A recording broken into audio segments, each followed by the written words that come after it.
Hello, my Panda Pals, and welcome back to the channel and to another recap. Today we're going to cover part 2 of what happened on Before the 90 Days, Season 7, Episode 14. So buckle it up and let's get started. Let's check in with Magda and Joe. It's a new day and Joe still does not know his girlfriend's name. Magda wakes up, she is still pissed at Joe, and he brings her some coffee and he's like, so when are you going to stop being mad at me? Are you still mad at me? I just need time. How much time? Like if I had to get a stopwatch. I personally cannot get behind his humor. It is not for me. It's also not for Magda because she's like, can you please take this seriously? Anyway, Joe is taking her on a date to the salt mines today, so after trying to get a kiss and being denied, they both get ready and head out. Oh, don't wait for me. Magda's like, sure, we are gonna explore Poland, but all I'm gonna think about is how he explored another woman while he was dating me. I personally don't think a relationship is exclusive until two people agree to it, especially when you're in the first few months of dating. I feel like if Magda wanted faithfulness early on, that's totally fine, but she should have clearly communicated that. I know this day will be hard for me, but I will try to, let's say, have fun. On their ride there, Joey cracks another one of his jokes, and Magda is not impressed. You've been to this salt mine? Yeah, I've been 2 times. Question, is there a pepper mine? I get that she's upset with him, but Magda has kind of rolled her eyes at every single one of his jokes at this point. Like, girly, do you even like him? They take a tour of the salt mines, which includes sculptures that miners carved and the chapel that people apparently get married in. Do you want to get married here? Magda definitely seems a little salty. Definitely not the happiest camper in the salt mine. Joey doesn't want Magda to be pissy all day, so he does try to talk to her, and she is not having it. Are you having a great time? Yeah. I thought that this would lighten the mood a little bit. A good old salt mine.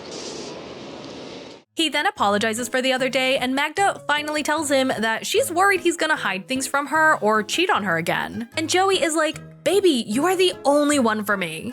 And Magda is like, okay, then how come you can't remember the exact date and time that you slept with that other girl? The most hurt me is you can explain when you another girl. Have you met Joey? He's not exactly the brightest crayon in the box. It's almost like she doesn't even know who she's dating. Magda is like, you need to tell me the truth about your past. If I will find out something else that will be gone, everything between us. There's something that I haven't told her. So Joe is referencing the fact that he is still very good friends with his ex-girlfriend, Jill. And he knows that Magda is not going to take the news well, so he doesn't really want to tell her, but he loves her and he wants her to trust him. So, like a big boy, he decides to not tell her. I told you everything. There's nothing else. Maybe I should talk to Magda about Jill, but I'm worried that she's not gonna take it well. And I'm sorry I hurt you. You trust me? Magda is like, I love you, but I can't just turn on a switch to make me trust you, especially considering I was faithful to you from the first day we met.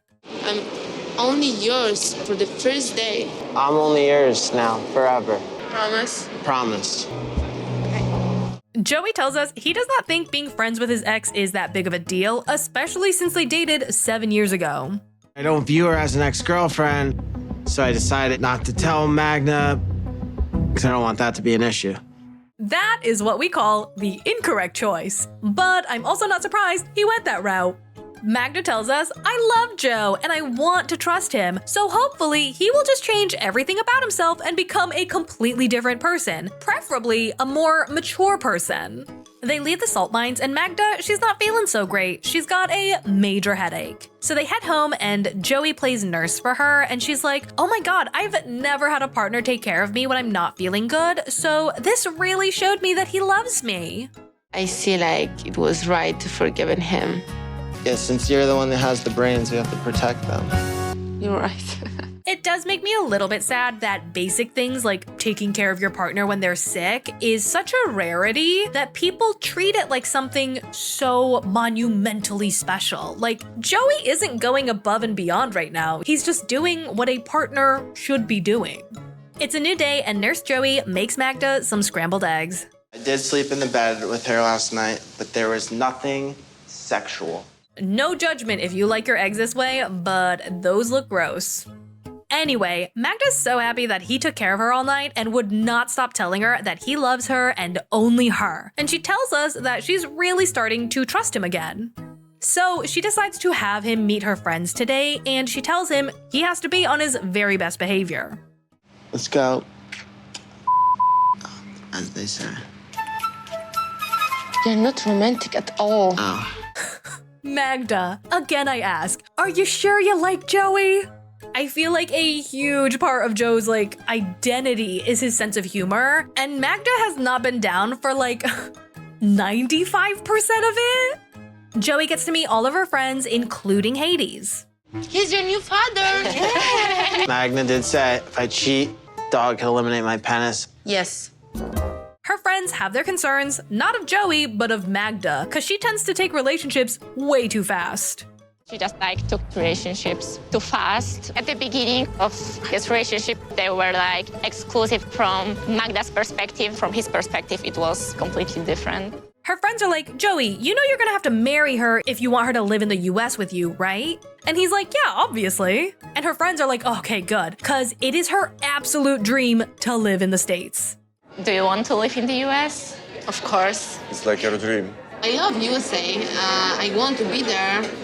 Joe looks a little freaked out because that's not the most reassuring thing to hear. And Magda's like, whoa, I mean, we're not gonna get married tomorrow, but after 3 weeks, yeah, we'll definitely know if we're gonna get married or not. And her friends are like, okay, Joe, do you think 3 weeks is enough? And he's like, not really. Which is the correct answer to everyone who is not Magda. Do you think that will be enough? I don't know. It's just Wrong answer. I just want, yes, Magda, I love you. I want you right now. So Magda is pissed, and her friends are like, we just want to make sure that you and her are on the same page because you are not the first person that she has done all of this with. And Joe is like, I'm sorry, what? Magda moved to Germany, and he broke her pretty badly. I don't think I knew that. Joe is obviously concerned that he is now the second man that Magda is willing to marry and move to a different country for without actually getting to know.